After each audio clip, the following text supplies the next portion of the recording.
नमस्कार दोस्तों, स्वागत है आपके अपने YouTube चैनल रीडिंग लवर्स पर। दोस्तों, आज की जो वीडियो इसमें हम करने वाले हैं यूजीसी नेट एग्ज़ाम के लिए पूरे वर्ष में पूछे गए महत्वपूर्ण क्वेश्चनों को। और ये जो क्वेश्चन है वेरी इंपॉर्टेंट है, क्योंकि पहले जो एग्ज़ाम हुए थे इनमें ये क्वेश्चन आ चुके हैं और इसी तरीके के क्वेश्चन जो आपको एग्ज़ाम में देखने को मिलेंगे। और इसके अलावा जो है एक महत्वपूर्ण अपडेट रहेगी, क्योंकि यूजीसी नेट जो है जिन्होंने जून 2024 वाले फार्म फिल किए हुए हैं तो 18 तारीख से आपके एग्ज़ाम शुरू हो जाएंगे। और इसके जो यहाँ पर इंटीमेशन स्लिप जो है वो आ चुकी है, जिसमें आप देख पाएंगे कि आपका एग्ज़ाम कहाँ पर है। तो अगर आपने अपना जो एग्ज़ाम सेंटर अभी तक नहीं देखा है तो आप देख लीजिएगा। तो अपने जो क्वेश्चन है उनको हम देख लेते हैं। तो सबसे पहले हमारा क्वेश्चन आ जाता है कि दिए गए आंकड़ों के आधार पर प्रश्न संख्या 1 से 5 तक के उत्तर आप दीजिए। तो 1 से 5 तक के जो क्वेश्चन है आपने यहाँ पर उनके आंसर देने होंगे। तालिका दी गई है 2013 से 18 तक की। तो इस अवधि के दौरान दो कंपनियां हैं ए और बी द्वारा अर्जित प्रतिशत लाभ प्रस्तुत करती हैं। तालिका में दिए गए आंकड़ों के आधार पर 5 प्रश्नों के उत्तर दें जो वर्षवार प्रतिशत लाभ का अनुसरण करते हैं। तो यहाँ पर जो है वर्ष दिए गए हैं 13 से 18 तक का, और उसके बाद यहाँ पर जो लाभ है कंपनियां जो ए और बी है इनका, जिसमें लाभ का जो प्रतिशत दिया गया है आय माइनस व्यय बटे व्यय गुणा में 100। ये फार्मूला यहाँ पर दिया गया है। तो जिसमें पहला क्वेश्चन आ जाता है, किस वर्ष में कंपनी ए की आय और व्यय का अनुपात अधिकतम था। तो यहाँ पर किस वर्ष में, तो यहाँ पर देख सकते हैं किस वर्ष में, कौन सी, जो ए कंपनी है, ए कंपनी का आय और व्यय किस वर्ष में देख सकते हैं यहाँ पर ये, और अनुपात इनमें अधिकतम होगा। तो यहाँ पर आप इसमें देख सकते हैं तो 20, 32, 40, 25, 30 और 15। तो इसका मतलब जो है यहाँ पर जो 40% है, इसका मतलब हुआ जो 40% जो है 2015 में, इसमें ही अनुपात अधिकतम रहेगा, जो ऑप्शन सी में यहाँ पर दिया गया है। तो इसका मतलब है कि इस वर्ष में कंपनी की आय उसकी व्यय से कहीं अधिक थी, इसलिए माना जा सकता है कि वर्ष 2015 में कंपनी की आय और व्यय का अनुपात 2015 में अधिकतम था। तो इस प्रकार से जो आपने इसी के अंदर से क्वेश्चन को फिल करना है। इसके बाद फिर जो नेक्स्ट आ जाता है, यदि कंपनी ए के 2013 का व्यय और कंपनी बी के 2018 का आय समान हो और 2018 में कंपनी बी की आय 77 लाख हो, तो कंपनी ए का 2013 का जो व्यय है ये कितना होगा। तो यहाँ पर आप देख सकते हैं ए के 2013 का व्यय और कंपनी बी का 2018 का। तो ए जो है ए का 2013 का और बी का 2018 का। तो ए का 2013 का व्यय और कंपनी बी के 2018 का आय समान हो और 2018 में कंपनी बी की आय 77 लाख हो, तो ए का 2013 का जो व्यय है वो कितना होगा। तो यहाँ पर जो इसमें निकल के आएगा जो ऑप्शन बी में दिया गया था 66 लाख रुपये। नेक्स्ट है, यदि कंपनी बी के 2014 और 17 का कुल व्यय 48 लाख रुपए हो तो इन दोनों वर्षों में कंपनी बी की कुल आय जो है कितनी होगी। कंपनी जो बी है इसका 2014 और 17 का कुल व्यय, तो जो कंपनी बी है 2014 और 17 का, यहाँ पर देख सकते हैं ये कंपनी बी 2014 और 17 दोनों सेम है। तो कंपनी बी के 2014 और 17 का कुल व्यय 48 लाख रुपए हो तो इन दोनों वर्षों में कंपनी बी की आय कितनी होगी। तो आय जो आपने यहाँ पर अब इसमें बतानी है। तो इसमें क्या हो जाएगा, वर्ष 2014 और 17 में कंपनी बी का कुल व्यय कितना है 48 लाख। तो इसलिए बी की कुल आय कितनी हो जाएगी, तो 30% था उसमें हमने देखा था। तो 30 बराबर 1 माइनस 48 गुणा में 48 और गुणा में 100, तो ये निकल के आएगा 62.5 4,00,000 रुपये, जो यहाँ पर ऑप्शन ए में दिया गया है। इसके बाद है यदि वर्ष 2013 में कंपनी बी का कुल व्यय 17,00,000 हो तो इस वर्ष में उसकी आय कितनी होगी। तो यहाँ पर भी 2013 जो है, 2013 में जो बी कंपनी थी, तो इसमें देख सकते हैं 2013 है, इसमें कंपनी बी है, इसका 35% है। तो क्वेश्चन में भी आप यहाँ पर देख सकते हैं यदि वर्ष 2013 में कंपनी बी का कुल व्यय 17,00,000 हो तो इस वर्ष में उसकी आय कितनी होगी। तो यहाँ पर भी 2013 में बी कंपनी का कितना है, 17,00,000 रुपये है। तो ये क्या होगा, आय कितनी हो जाएगी, 35 बराबर 1 माइनस 17/17 गुणा में 100। तो कितनी निकल के आएगी, जब हम मिसाल करेंगे तो ये निकल के आएगी 22.95।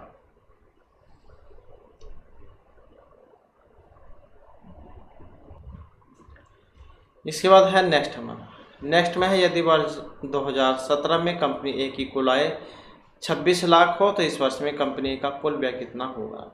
तो सेम वैसे ही 2017 में भी आप जायज़ में टेबल में यहाँ पर जायज़ में देख सकते हैं।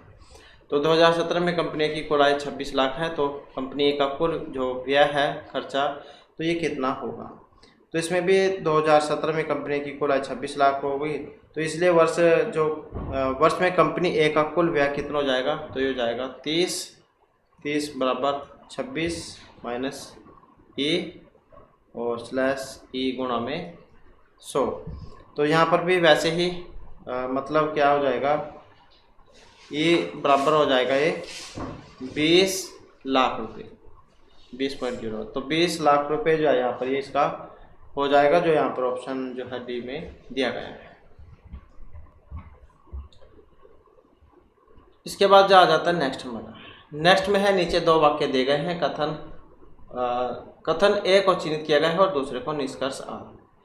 तो कथन निष्कर्ष वाला क्वेश्चन है, और क्वेश्चन है कि कथन ए में है संचार के बिना किसी भी तरह की सामाजिक गतिविधियां संभव नहीं है, और इसमें निष्कर्ष आर दिया गया है कि हमारे दैनिक जीवन में संचार का बहुत महत्व है। तो कौन से वाला फिर यहाँ पर इनमें सही बन सकता है, तो यहाँ पर कौन सा बनेगा। अब इनमें अगर हम देखें तो जो यहाँ पर ऑप्शन ए है, कथन ए और निष्कर्ष आर दोनों सत्य हैं, आर ए की सही व्याख्या करता है। तो संचार के बिना किसी भी तरह की सामाजिक गतिविधि आज के टाइम में तो संभव नहीं है। देख सकते हैं आप, मोबाइल के माध्यम से सारे काम हो जाते हैं, और हमारे दैनिक जीवन में संचार का बहुत महत्व है। संचार एक ऐसी प्रक्रिया है जिसमें लोगों के बीच बोलकर या संकेतों में वार्तालाप होता है, और ये सामाजिकरण की एक प्रक्रिया भी है, और इसमें एक से अधिक व्यक्तियों की भागीदारी होती है। कहने का मतलब जैसे फोन है, फोन होना चाहिए और नेट होना चाहिए। इसके बाद है पानी से होने वाली एक आम बीमारी सिस्टोसोमियासिस का प्रसार किसकी वजह से होता है, जार्डिया, इकोलाई, सर्केरिया या फिर अमीबा के द्वारा। अब यहाँ पर जो इसमें माना गया है ऑप्शन सी वाला।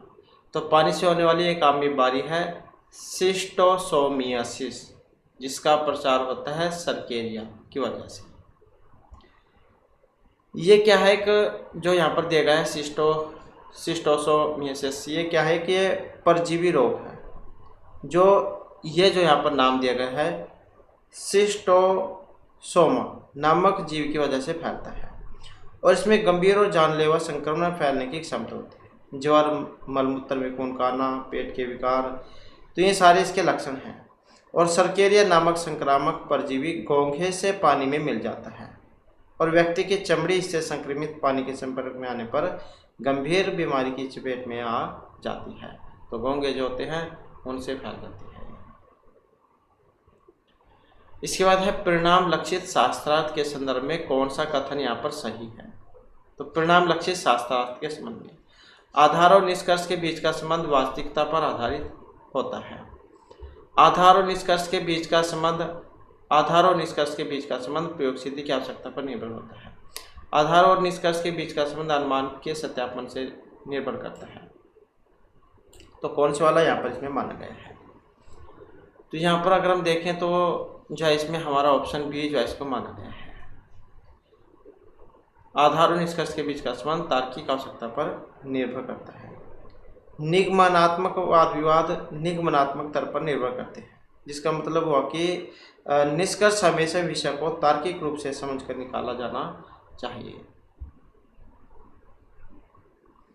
इसके बाद है डिजी लॉकर के विषय में नीचे दिए कथनों में से कौन सा सही है। डिजी लॉकर आजकल तो जितने भी गवर्नमेंट जो डॉक्यूमेंट है वो सारी इसी पर डालती है, जहाँ से आप कभी मर्जी से डाउनलोड करके देख सकते हैं। क्योंकि पहले क्या होता था, जो डीएमसी जो थी वो बच्चों की कुछ खो जाती थी, मिस कर देते थे, तो इसमें जो वो समस्या दूर हो जाती है और कभी भी आप उसमें से डाउनलोड करके देख सकते हैं। तो यहाँ पर कथन दिए गए इनमें से सही है। यह डिजिटल इंडिया कार्यक्रम के अंतर्गत सरकार द्वारा शुरू की गई डिजिटल लॉकर की एक व्यवस्था है। यह युवा स्टार्टअप उद्यमियों को आर्थिक एवं तकनीकी सहायता प्रदान करता है। उपभोक्ता को उसके भौतिक स्थान का ख्याल किए बिना उसे अपने ई दस्तावेजों तक पहुँच प्रदान करता है। तो कौन से वाला जाए यहाँ पर इसमें सही माना गया है। सही की अगर हम इनमें क्वेश्चन में बात करें तो जो बी है 1 और 3, इसको जो है यहाँ पर सही इसमें माना गया है। अब 1 और 3 में देख लेते हैं यहाँ पर क्या है। तो डिजी लॉकर क्या है, एक ऐसी सुविधा है जिसमें आप अपने सारे दस्तावेजों को संकलित कर एक स्थान पर रख सकते हैं। डिजी लॉकर आधार और सेलफोन दोनों के एक ही साथ जुड़ा होता है और यह भारत सरकार के डिजिटल इंडिया प्रयास के तहत कागजों के भौतिक इस्तेमाल से मुक्ति प्रदान करता है, क्योंकि सभी डाटा डिजिटल रूप में सुरक्षित रखे जाते हैं। इसके बाद शोध साहित्य में कमी की पहचान शोध प्रश्नों को चिन्हित करने का एक मुख्य तरीका है। इस संदर्भ में शोध साहित्य में कमी की पहचान से क्या मतलब है। आधे अधूरे शोधों की पहचान करना, 2 अलग अलग शोधकर्ताओं के बीच की दूरी की पहचान करना, शोध के क्षेत्र में असंगत परिणामों की पहचान करना या विभिन्न नमूनों और जनसांख्यिकी के लक्षणों में कमी की पहचान करना। तो नीचे दिए गए विकल्प में से सही उत्तर बताइए। तो कौन से वाला यहाँ पर सही हो सकता है। शोध साहित्य में कमी की पहचान शोध प्रश्नों को चिन्हित करने का मुख्य तरीका है। तो इसमें शोध साहित्य में कमी की पहचान से मतलब जो है यहाँ पर जो ऑप्शन ए में दिया गया है, आधे अधूरे शोधों की पहचान करना, तो यही जो इसमें माना गया है 1 और 3। शोध के क्षेत्र में असंगत परिणामों की पहचान करना। इसके बाद आ जाता है नीचे एक प्रश्न और उसके संदर्भ में 3 कथन दिए गए हैं। प्रश्न को उत्तर देने के लिए निम्नलिखित में से कौन से कथनों की आवश्यकता होगी। ट्रेन की गति ज्ञात कीजिए। नीचे एक प्रश्न और उसके संदर्भ में 3 कथन दिए गए हैं। प्रश्न का उत्तर देने के लिए इनमें से कौन से कथन की आवश्यकता होगी।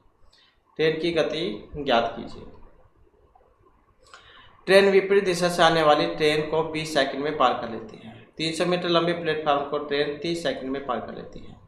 ट्रैक एंड पोल को 10 सेकंड में पार कर लेती है। तो यहाँ पर जो है इनमें 3 कथन दिए गए हैं। प्रश्न को उत्तर देने के लिए इनमें कथनों की आवश्यकता होगी। कदो गति बताइए यहाँ पर। और इनमें अगर हम यहाँ पर देखें तो हमारा जो सी आंसर जो है यहाँ पर जो ऑप्शन सी है इसमें माना गया है।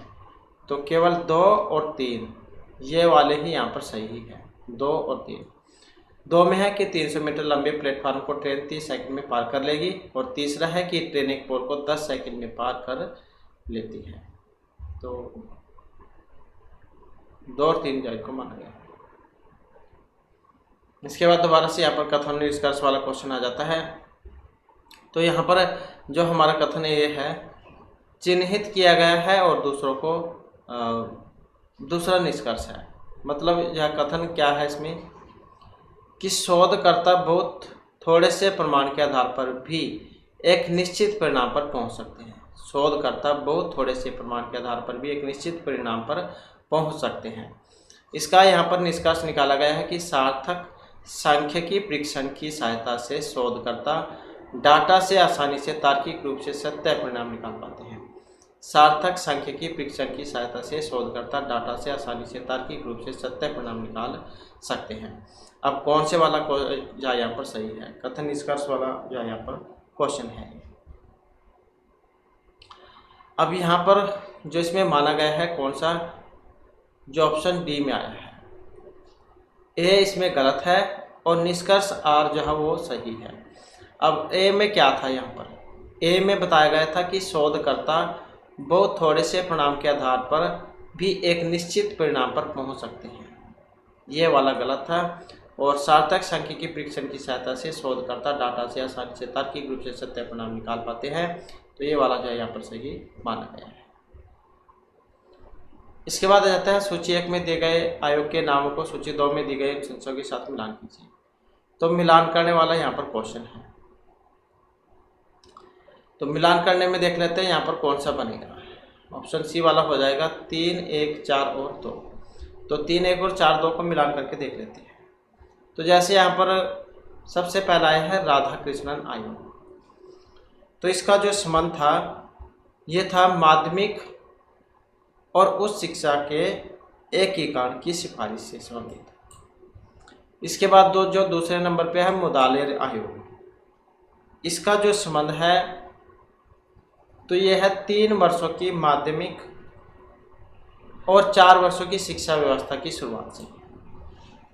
इसके बाद आ जाता है जो कोठारी आयोग है, तो इसका जो संबंध है 3 वर्षों की डिग्री और 4 वर्षों की ऑनर्स की पढ़ाई की सिफारिश से। जो सैम पित्रोदा आयोग था, तो इसका जो संबंध है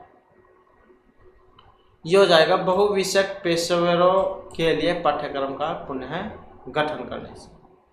तो इस प्रकार से जहाँ यहाँ पर ये आयोग दिए गए हैं और इनके काम। इसके बाद आ जाता है नेक्स्ट हमारा, निम्न में से कौन सा विद्यार्थियों की उच्च शिक्षा में बेहतर करने से रोकने का एक कारक है। विद्यार्थियों को उच्च शिक्षा में बेहतर करने से रोकने का एक कारक राजनीतिक अभिसंस्करण, शैक्षिक रणनीतियाँ, समझने बूझने की क्षमता या शैक्षिक संभाषण।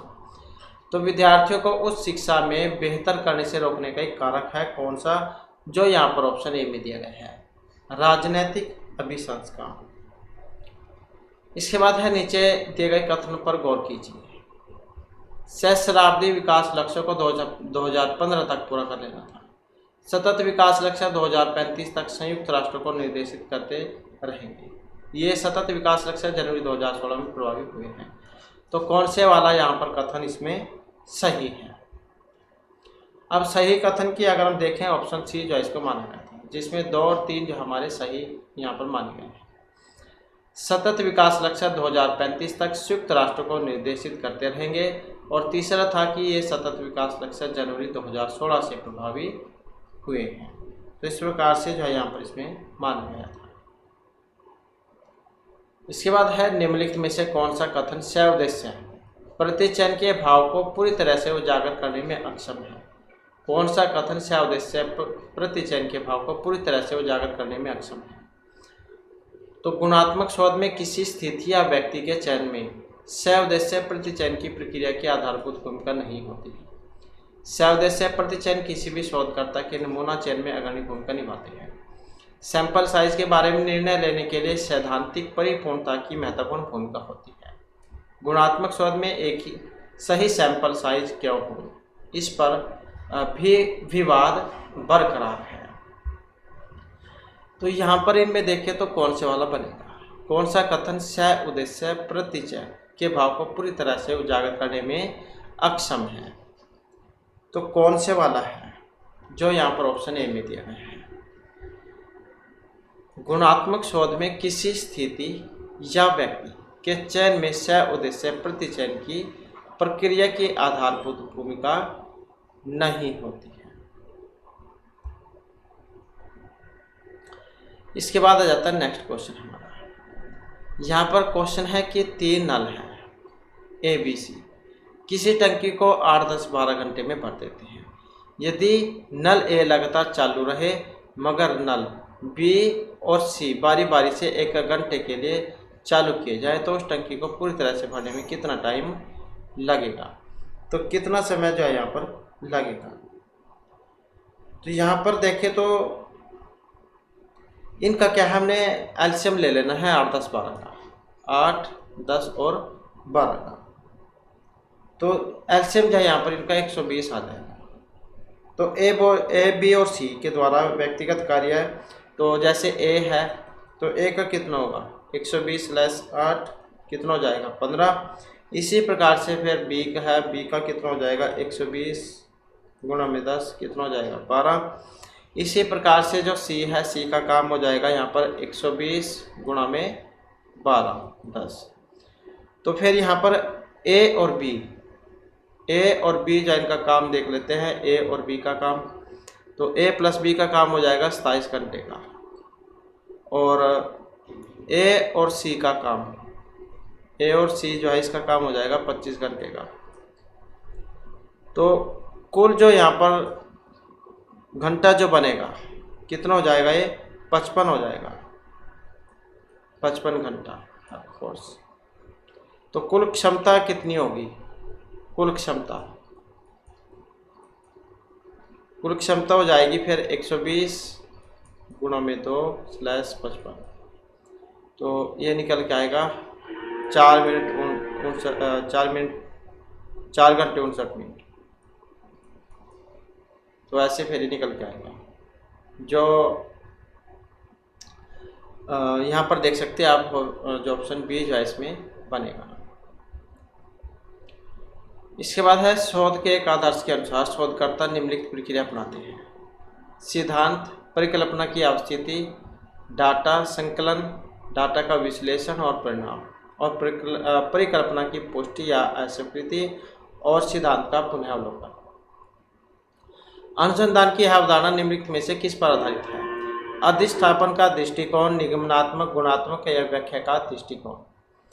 तो यहाँ पर जो है इनका जो क्रम है वो आपने बताना है। तो इनमें अगर हम यहाँ पर देखें तो हमारा जो आंसर है ऑप्शन रहेगा बी का।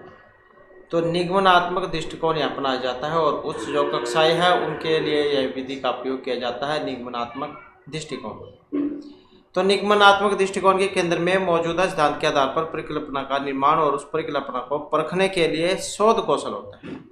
और निगमनात्मक दृष्टिकोण के तरीके अगर हम देखें तो इसमें पहले सिद्धांत है, फिर परिकल्पना है, अवलोकन या परीक्षण, स्वीकृति या अस्वीकृति इसमें आ जाते हैं। तो ऑप्शन जो है यहाँ पर बी जो है इसको यहाँ पर माना गया है। इसके बाद जाता है नेक्स्ट वाला। नेक्स्ट है यहाँ पर 2 वाक्य दिए गए हैं, एक कथन ए और दूसरा आर है। तो यहाँ पर कथन ए जो है क्या कहता है कि किसी भी जगह की हवा की गुणवत्ता को सुधारने में वन बहुत सहायक होते हैं, और इसका जो निष्कर्ष यहाँ पर निकल रहा है कि वृक्षों की कुछ प्रजातियाँ आइसोप्रोपीन जैसे वाष्पशील कार्बनिक यौगिक वोल्टाइल ऑर्गेनिक कंपाउंड्स उत्सर्जित करते हैं जो ओजोन परत बनाने में सहायक होते हैं। तो यहाँ पर जो इनमें कौन से वाला सही बनेगा? तो यहाँ पर भी वैसे ही जो कथन निष्कर्ष वाला क्वेश्चन है, और इनमें अगर हम देखें तो जो ऑप्शन बी है जिसमें कथन ए, निष्कर्ष और आर दोनों सत्य हैं, मगर आर एक की सही व्याख्या नहीं करते हैं। कहने का मतलब है कि यहाँ पर है दोनों सही, है तो दोनों सही, लेकिन जो आर है इसके बारे में सही बात नहीं बताता है कि किसी भी जगह की हवा की गुणवत्ता को सुधारने में वन बहुत सहायक होते हैं। तो इसलिए सबसे ज़्यादा पेड़ पौधे लगाने के लिए कहा जाता है ताकि वायु जो वो भी शुद्ध रहे, वर्षा का जो स्तर है वाटर लेवल वो भी सही रहे, और वायु की गुणवत्ता भी सही रहे। और आर में कहा गया था कि वृक्षों की कुछ प्रजातियां आइसोप्रोपीन जैसे वाष्पशील कार्बनिक यौगिक जो होते हैं उनको उत्सर्जित करती है जो ओजोन परत बनाने में सहायक होते हैं। तो इस आधार पर जो यहाँ पर ये माना गया था। वृक्ष क्या है? एक वाष्पशील कार्बनिक यौगिक होते हैं, वीओसी, सांकेतिक रसायन उत्सर्जित करते हैं, और वीओसी जो है सर्वव्यापी होते हैं, और ताज़ा कटी हुई घास की सुगंध भी वीओसी के कारण होती है, और पर्यावरण में उत्सर्जित होने वाला वीओसी अधिकांशतः वृक्ष मुख्यतः पत्तियों से ही निकालते हैं। ऐसा माना जाता है कि वृक्ष पर्यावरण में हवा की गुणवत्ता को बेहतर बनाते हैं। तो इसी कारण से यहाँ पर इसका आंसर ये माना गया है। इसके बाद आ जाता है नेक्स्ट हमारा। तो नीचे 2 वाक्य दिए गए हैं, एक को कथन ए और दूसरे को आर बताया गया है। कथन ए में क्या है कि शिक्षा के प्रेरक पक्ष और संचार के गुणों का आपस में कोई संबंध नहीं होता। शिक्षा के प्रेरक पक्ष का और संचार के गुणों का आपस में कोई संबंध नहीं होता है। इसका जो निष्कर्ष है कि किसी शैक्षिक वातावरण में एक सामाजिक उत्पाद के रूप में संचार के अपने परिवर्तन कारक तत्व होते हैं। किसी शैक्षिक वातावरण में एक सामाजिक उत्पाद के रूप में संचार के अपने परिवर्तन कारक तत्व होते हैं। तो इस आधार पर देखें तो कौन से वाला सही आंसर बनेगा? सेंसर की अगर हम यहाँ पर इनमें बात करें तो इनमें जो है ऑप्शन डी को माना गया है। ए असत्य है लेकिन निष्कर्ष आर सही है। तो यहाँ पर क्या है, इनमें देखें तो ए जो है उसको गलत माना गया है। ए को गलत माना गया है कि शिक्षा के प्रेरक पक्ष और संचार के गुणों का आपस में कोई संबंध नहीं होता है। और आर जो बात वाली है, यहाँ पर किसी शैक्षिक वातावरण में एक सामाजिक उत्पाद के रूप में संचार के अपने परिवर्तनकारी तत्व होते हैं, तो इसको जो है यहाँ पर सही माना गया है। नेक्स्ट आ जाता है हमारा क्वेश्चन, सूची 1 को 2 के साथ मिलान करना है। तो मिलान करने में हम देख लेते हैं कौन से वाला इसका बनेगा। तो मिलान करने में देखिए तो ऑप्शन डी जो इसका बनेगा, 4, 3, 1 और 2।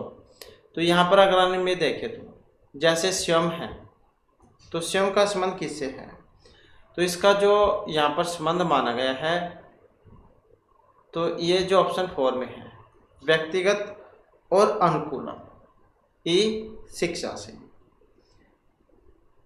इसके बाद जो आ जाता है यहाँ पर स्पोकन, तो स्पोकन का जो संबंध यहाँ पर माना गया है तो यह मुक्त स्रोत से ओपन सोर्स सॉफ्टवेयर के द्वारा आईटी साक्षरता का प्रचार करने से। ई ग्रंथालय, तो ई ग्रंथालय का जो संबंध यहाँ पर माना गया है इंटीग्रेटेड लाइब्रेरी मैनेजमेंट सॉफ्टवेयर से। और जो एक यहाँ पर बच गया है ई यंत्र, तो ई यंत्र का जो संबंध है ये रोबोटिक्स ट्यूटोरियल प्रतियोगिता से माना गया है। तो इस प्रकार से जो है यहाँ पर इनका जो मिलान होगा। नेक्स्ट आ जाता है निम्नलिखित में से क्या भारत जैसे विकासशील देशों में कंप्यूटरीकृत परीक्षा की चुनौतियों को इंगित करता है।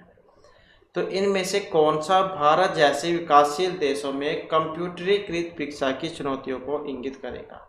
अधिकांश शिक्षकों को कंप्यूटर की जानकारी नहीं है। कंप्यूटर गुरु शिष्य की परंपरा को नष्ट कर देगा। भारत सरकार इतनी बड़ी संख्या में कंप्यूटर नहीं खरीद सकती और भारत के दूरस्थ स्थानों में कंप्यूटर और बिजली की पर्याप्त व्यवस्था नहीं है। तो इस आधार पर देखें तो कौन सा वाला यहाँ पर इसका माना गया है। तो भारत जैसे विकासशील देश में कंप्यूटरीकृत परीक्षा की चुनौतियों को इंगित करेगा, तो कौन सा इंगित करता है यहाँ पर, जो ऑप्शन डी में दिए गए हैं। क्योंकि अभी भी बहुत से ऐसे स्थान हैं जहाँ पर बिजली नहीं है और नेट की भी सुविधा नहीं है, तो बिना नेट के कंप्यूटर का काम नहीं है। तो इसी कारण से ऑप्शन डी यहाँ पर इसको माना गया है। इसके बाद है निम्नलिखित स्वयं समन्वयक सूची 1 को उनके विशेष कार्यक्रम सूची 2 के साथ मिलान कीजिए। तो यहाँ पर भी जो है मिलान करने वाला ही क्वेश्चन है। और मिलान करने की अगर हम बात करें तो यहाँ पर कौन सा वाला इसका बनेगा, तो यहाँ पर बन जाएगा इसका ऑप्शन बी वाला, 2, 4, 1 और 3। तो इसको देख लेते हैं हम। तो NPETR इसका जो संबंध है ये इंजीनियरिंग कार्यक्रम से है। NPT का मतलब इंजीनियरिंग कार्यक्रम से है। इसके बाद आ जाता है CEC, तो इसका जो संबंध है ये माना गया है अंतर स्नातक शिक्षा से। तो अंतर स्नातक शिक्षा से इसका संबंध है। NCERT और NIOS इसका जो संबंध है ये पाठशाला शिक्षा से है, जो सिलेबस वगैरह तैयार करती है NCERT।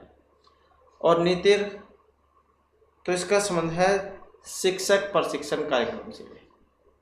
तो इस प्रकार से यहाँ पर इनका मिलान होगा।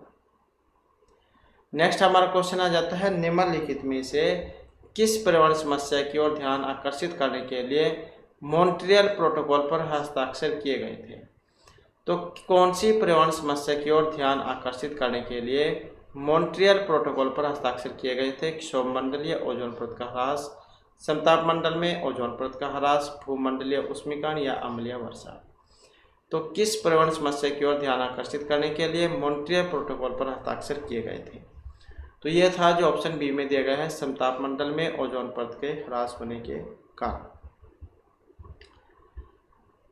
ये जो सूर्य से आने वाली जो हानिकारक किरणें जो होती हैं ओजोन परत इन्हें पृथ्वी पर नहीं आने देती है। नेक्स्ट आ जाता है अग्निशीत है, क्योंकि यह एक वस्तु है। उक्त कथन निम्नलिखित में से किस हेतुभाव से संबंध रखता है। अग्निशीत है क्योंकि एक वस्तु है, तो इसका संबंध किस हेतुभाव से है। तो असिद्ध, बाधित, विरुद्ध या सभ्य विचार से। और यहाँ पर इसका अगर हम संबंध देखें तो ये बाधित जो इससे माना गया है। बाध्यता गैर प्रमाणिक माध्यमिक या अंतर्विरोध है। और भ्रांति तब होगी जब मध्यमा का निष्कर्ष किसी अन्य प्रमाण के द्वारा अस्वीकार कर दिया जाता है। इसके बाद है व्यक्तिगत संपूर्णता, नैतिक निर्णय और सामाजिक जिम्मेदारी के लिए। आशावाद, आत्मविश्वास और दृढ़ निश्चय की प्रचुर क्षमता किस प्रकार की शिक्षा से संभव हो पाती है? तो ये पारंपरिक शिक्षा, तकनीकी, नैतिक या मूल्य आधारित शिक्षा से। तो व्यक्तिगत संपूर्णता, नैतिक निर्णय और सामाजिक जिम्मेदारी के लिए आशावाद, आत्मविश्वास और दृढ़ निश्चय की प्रचुर क्षमता किस प्रकार की शिक्षा से संभव हो पाती है? और जो यहाँ पर दिया गया है ऑप्शन डी में, किससे? मूल्य आधारित शिक्षा से। इसके बाद आ जाता है यहाँ पर सूची 1 जो इसको 2 के साथ मिलान करना है। तो मिलान करने में हम देख लेते हैं कौन सा बनेगा। तो मिलान करने में बनेगा यहाँ पर ऑप्शन बी वाला, 4, 3, 1 और 2। तो यहाँ पर आप देख लेते हैं क्या बनेगा इसका। भोपाल गैस त्रासदी, तो इसका संबंध कौन से है? तो इसका जो संबंध है ये मिथाइल आइसोनाइट गैस थी, जिसके कारण उस समय ये त्रासदी हुई थी। और उसके बाद है चेरनोबिल त्रासदी, इसका जो संबंध है ये न्यूक्लियर हादसे से था, जो ऑप्शन 3 में दिया गया है। लव कनाल त्रासदी, तो इसका जो संबंध है ये खतरनाक पदार्थों से था, खतरनाक पदार्थों के ढेर से। लॉस एंजल्स मूव, और इसका जो संबंध है ये जो यहाँ पर दिया गया है प्रॉक्सी एसिटिल नाइट्रेट, पैन। ये पैन जो होता है इसकी फुल फॉर्म भी एग्जाम में कई बार पूछ जाती है। तो प्रॉक्सी एसिटाइल नाइट्रेट इसको कहा जाता है, प्रॉक्सी एसिटाइल नाइट्रेट। इस प्रकार से इनका मिलान होगा। इसके बाद है निम्नलिखित में से कौन सा कथन यहाँ पर सही है? डाटा का संकलन हार्ड ड्राइव की अपेक्षा रैम में ज़्यादा तेजी से होता है। RAM random access memory. Hexadecimal संख्या 99 और डेसिमल संख्या 99 के मूल्य के बराबर होती है। तो इसी आधार पर जो कौन से वाला सही आंसर इसमें माना गया है? तो सही उत्तर की बात करें तो जो ऑप्शन 1 में दिया गया है, सही उत्तर 1 में है कि डाटा का संकलन हार्ड ड्राइव की अपेक्षा रैम जो होती है उसमें ज़्यादा तेज़ी से होता है। अगर आप कंप्यूटर या मोबाइल का प्रयोग करते हैं तो आपने रैम जो है, रैम के बारे में जरूर पढ़ा होगा, सुना भी होगा। अगर रैम अच्छी है तो आपका फ़ोन सही तरीके से और तेज़ी के साथ चलता है, मतलब जो भी आप उसमें खोज करोगे, ओपन करोगे तो जल्दी से ओपन हो जाएगा। इसके बाद है निम्नलिखित में से प्राचीन भारतीय शिक्षण संस्थान का चयन कीजिए। प्राचीन भारतीय शिक्षण संस्थान का चयन कीजिए। एशियाटिक सोसाइटी, मद्रास संस्कृत महाविद्यालय, तेजपुर या मिथिक सोसाइटी। तो सही उत्तर बताना है, यहाँ पर कोट वाला क्वेश्चन है। सही उत्तर की बात करें तो ऑप्शन ए वाला रहेगा इसमें। तो 1, 2 और 4 हो जाएगा, तो 3 जाइए इसमें नहीं है। तो प्राचीन भारतीय शिक्षण संस्थान एशियाटिक सोसाइटी, मद्रास संस्कृत महाविद्यालय और मिथिक सोसाइटी। नेक्स्ट आ जाता है हमारा निम्नलिखित विकल्पों में से कंप्यूटर इनपुट यांत्रिकी का चयन करिए। तो ये इनपुट आउटपुट वाला एक क्वेश्चन एग्जाम में जरूर आता है। तो इनपुट वाला बताना आपने। इनपुट के उदाहरण कौन कौन से हैं यहाँ पर, और जिसमें इनपुट में आ जाएगा आपका जॉयस्टिक है, कीबोर्ड है, माउस है और डिजिटाइजर है। तो ये सारे इनपुट डिवाइस के उदाहरण हैं। इसके बाद ये 2 कथन आपस में इस प्रकार संबंधित हैं कि दोनों एक सत्य नहीं हो सकते, हालांकि दोनों एक साथ असत्य हो सकते हैं। तो ऐसे संबंध को क्या कहा जाएगा? 2 कथन आपस में इस प्रकार संबंधित है कि दोनों एक साथ सत्य नहीं हो सकते, दोनों सही नहीं हो सकते, हालांकि दोनों एक साथ असत्य तो हो सकते हैं लेकिन सही नहीं हो सकते। तो इनको हम क्या कहेंगे? विपरीत कहेंगे, विरोधाभासी कहेंगे, अधीनस्थ कहेंगे या असंगत कहेंगे। मतलब गलत तो दोनों हो जाएंगे लेकिन सही नहीं हो सकते। तो इसको जो हम कहेंगे विपरीत, इसको कहा जाता है।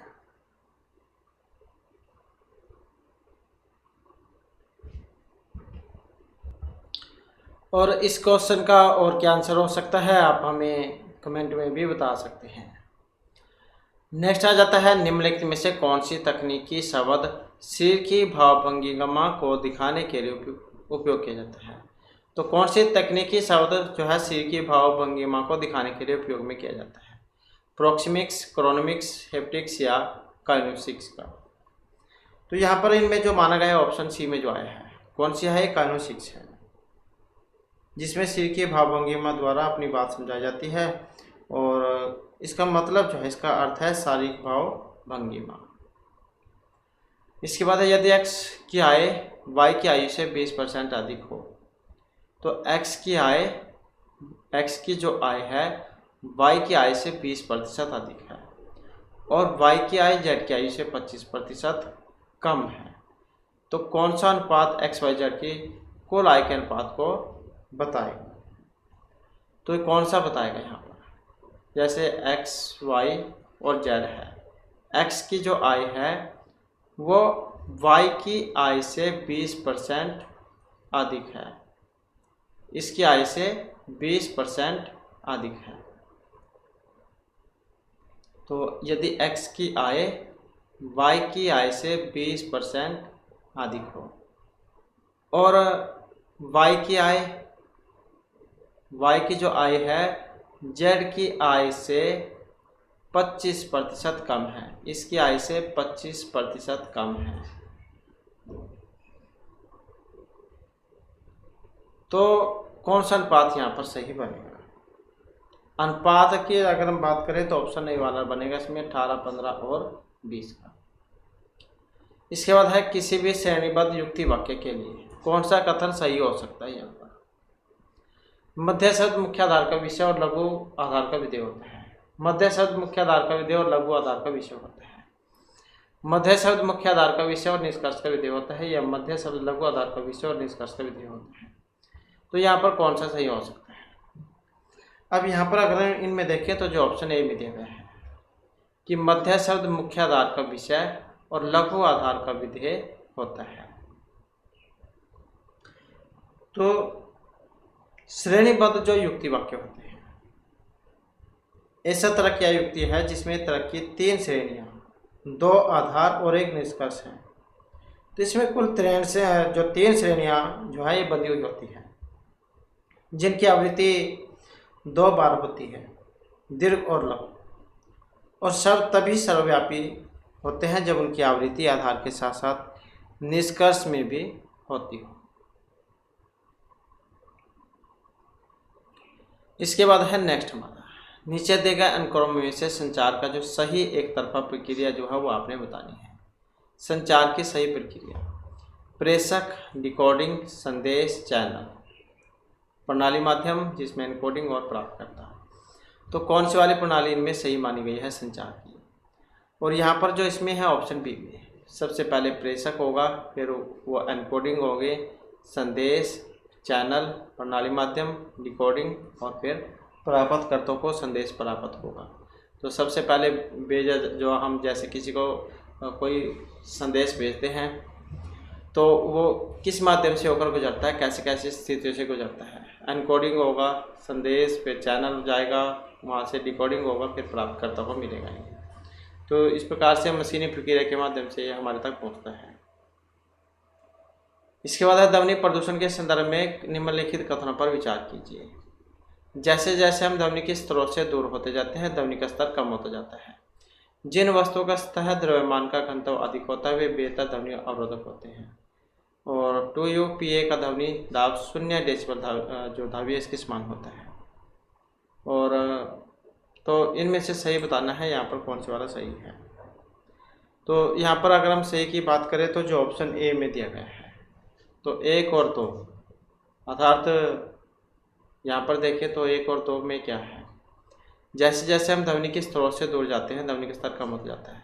या जैसे आप मोबाइल में लगा लो, मोबाइल में जैसे आप गाने सुन रहे हैं तो जैसे मोबाइल फ़ोन यहाँ रखा हुआ है और आप जैसे इसमें गाने सुन रहे हैं म्यूजिक, और आप जैसे जैसे इससे दूर जाते चले जाएंगे तो उसकी जो आवाज़ है वो कम होती चल जाएगी। मतलब आपको जो उसकी फ़ोन की आवाज़ कम सुनाई देगी।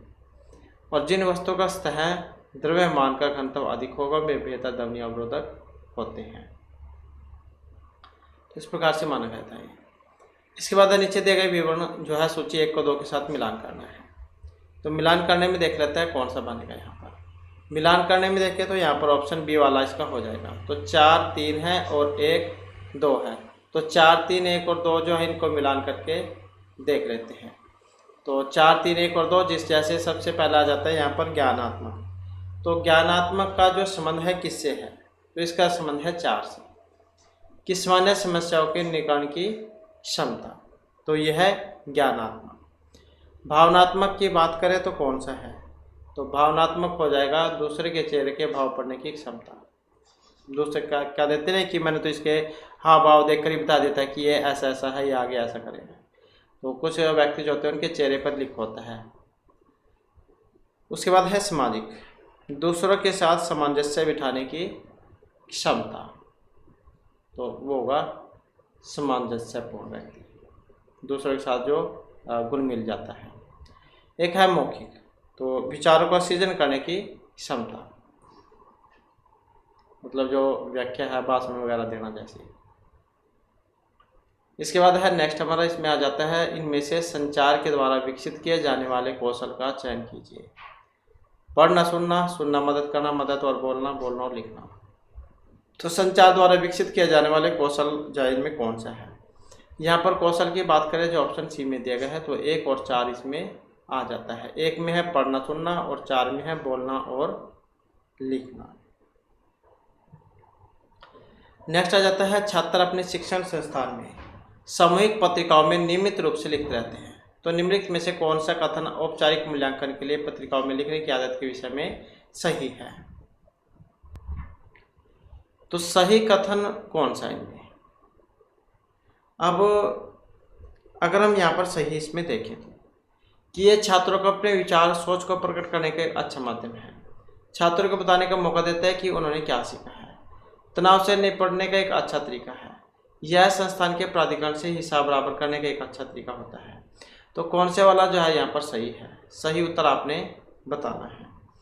यहाँ पर अगर हम इनमें देखें तो जो ऑप्शन सी में है, तो 1 और 2 को यहाँ पर माना गया था, तो 1 और 2 देख लेते हैं। तो यहाँ पर पूछा गया था कि छात्र अपने शिक्षण संस्थान में सामूहिक पत्रिकाओं में नियमित रूप से लिखते रहते हैं, तो कौन से कथन अनौपचारिक मूल्यांकन के लिए पत्रिकाओं में लिखने की आदत के विषय में सही है, सत्य है। और जो यहाँ पर दिया गया ऑप्शन 1 में, छात्रों को अपने विचार और सोच को प्रकट करने का एक अच्छा माध्यम है, छात्रों को बताने का मौका देता है कि उन्होंने क्या सीखा है। इसके बाद है नेक्स्ट क्वेश्चन हमारा, क्वेश्चन आ जाता है कि ग्रीन हाउस प्रभाव का ना होने पर, ग्रीन हाउस गैस के ना होने पर पृथ्वी ज़्यादा सुरक्षित जगह बन जाएगी। ग्रीन हाउस प्रभाव में कार्बन डाइऑक्साइड की मुख्य भूमिका है। मनुष्य की उत्पत्ति से पूर्व भी पृथ्वी का मौसम निरंतर बदलता रहा था, तो कौन से वाला कथन यहाँ पर सही है। तो यहाँ पर भी अगर हम देखें तो जो ऑप्शन बी में दिया गया है, तो 2 और 3 बात जो है ये बिल्कुल यहाँ पर सही है कि ग्रीन हाउस प्रभाव में कार्बन डाइऑक्साइड की मुख्य भूमिका है। जितनी ज़्यादा कार्बन डाइऑक्साइड होगी उतनी ज़्यादा ग्लेशियर पिघलेंगे और जो उधर जो जल स्तर है वो बढ़ेगा। और तीसरा है कि मनुष्य की उत्पत्ति से पूर्व भी जो मौसम जो परिवर्तन होते रहते थे।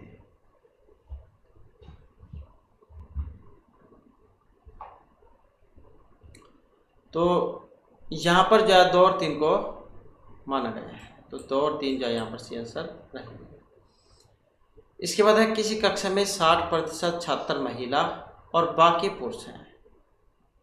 40% महिला और 70% पुरुष छात्रों ने शोधकर्ता प्रणाली के विषय को चुना है। यदि कुल 60 छात्रों ने शोध कार्य प्रणाली का विषय चयन नहीं किया है तो कक्षा में छात्रों की कुल संख्या बताइए। तो यहाँ पर कक्षा में कितने 60% छात्र महिला हैं, 60% महिला और बाकी पुरुष हैं। 40% महिला और 70% पुरुष छात्रों ने शोध प्रणाली के विषयों को चुना है। तो जैसे 60 और 40 हैं, तो 40 जो है यहाँ पर 40% महिला और 70% जो पुरुष छात्र हैं, इन्होंने शोध कार्य के विषय को लिया हुआ है। कुल 60 छात्र हैं, टोटल जो है 60 छात्र हैं जिन्होंने शोध कार्य प्रणाली के विषय को चयन नहीं किया है। तो कक्षा में छात्रों की कुल संख्या कितनी है, तो छात्रों की जो कुल संख्या है 125 है, क्योंकि 60% छात्र जहाँ महिला और बाकी पुरुष हैं। 60% है मतलब कितने होंगे, 160 होंगे, तभी तो इनका 60 है ये, तो 125 जाए यहाँ पर, ये माने गए हैं।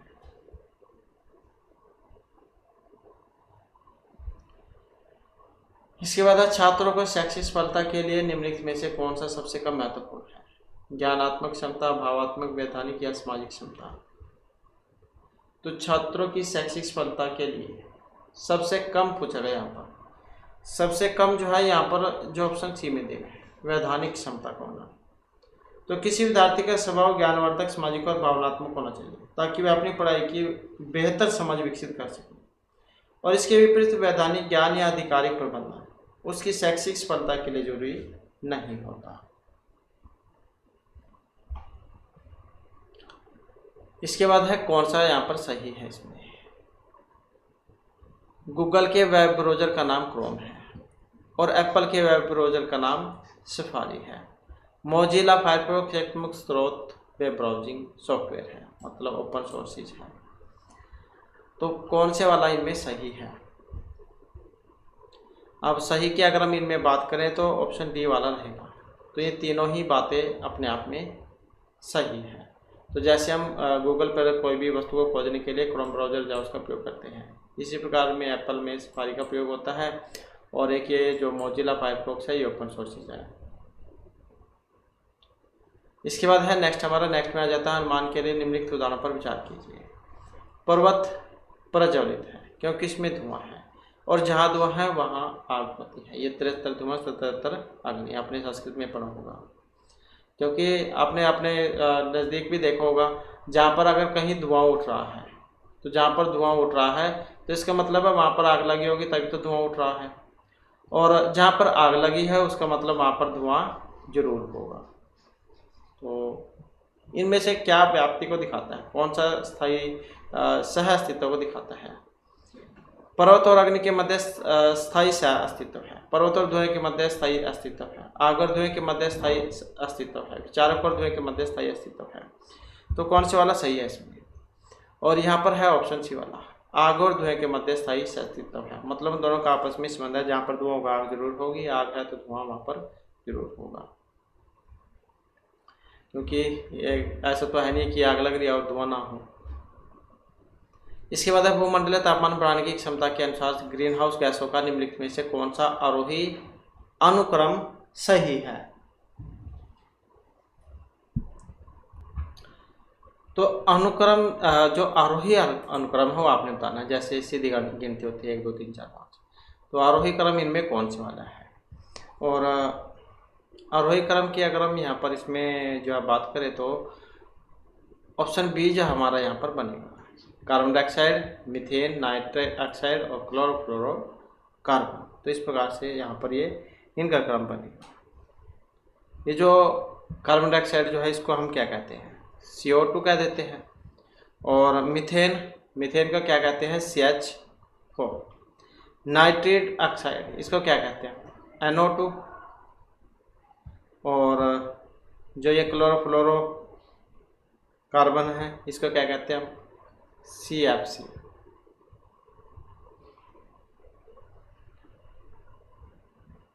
नेक्स्ट आ जाता है और